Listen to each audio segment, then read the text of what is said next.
رعايانا وغاب عنا المحامي والكفيل فمن يحمي حمانا ومن يأوي يتامانا إن عسعس الليل وأرى بذل وجهنا وإن تنفس وجه الصبح أبدانا وإن شكونا فلا أحد يصغي لشكوانا. قم يا علي فما هذا القعود وما عهدي تغض على الأقدار أجفانا وتنثني تارة تدعو مشايخها من شيبة الحمد أشياخا وشبان يا بأنده ودور الناي صاب المرتضى حذار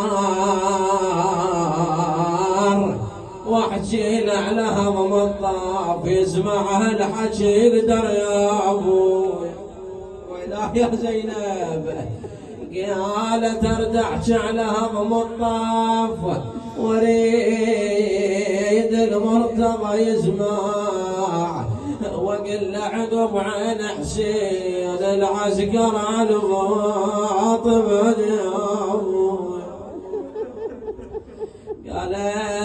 قالت ارد اوصل لاخوي حسين واخذ معصب بيدي وقل راح للخدر يا ابوي مش زينب تريد التل والعيون العدا مالت عليهم هاي ما هانت وعلي قلوبهم لانت يا ابوي. زينب واقفة على التل هاي بمجلس كانت وقتك تقع وتقوم وعلى اليوم مصرعهم بويا وهاي والياها يم الخدر والعز بالذلات خلوها يا زينب شو تسوي محتارة بين الخيام والحسين اويلاه ايش قالت؟ قالت لاخوها راحت وردت وبخيمها تشب النار رادت من يطفي النار لكن ما حصل نغار صاحت يا علي ادركني واحضر لي حامل جار يا ابوي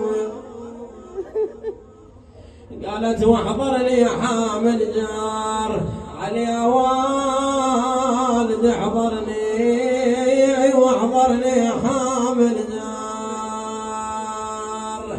عاد هنا صاحت صوب علي وتوجهت ايش قالت؟ قالت وين العلي اليوم ينغار انخاه نغوى وليتعذر والله يصل النجايف وينادي حيدر وعلي البدر هذا اليوم ناطر يا ابويا. قالت وينادي قال عباب خيبر. وين الغيارة على زينب؟ هاي ايام زينب بفقد اخوتها. بعد ايش قالت؟ قالت يا سايج النوق ما تقدر تمر بهلي انا كبيرة قدور لا تعاين المحملي انا اخوي الشميس ويلاه يا زينب. قالت انا اخوي الشميس وانا القمر كافلي عمر وانهجنيت واسمع يا خويا تدلل يا خويا. قالت يا خويا زينب يا أخويا. ذكرت زينب هنا بين أخوها، ذكرت أبوها. بويا تقول على عبد ضربني يا زينب والله قالت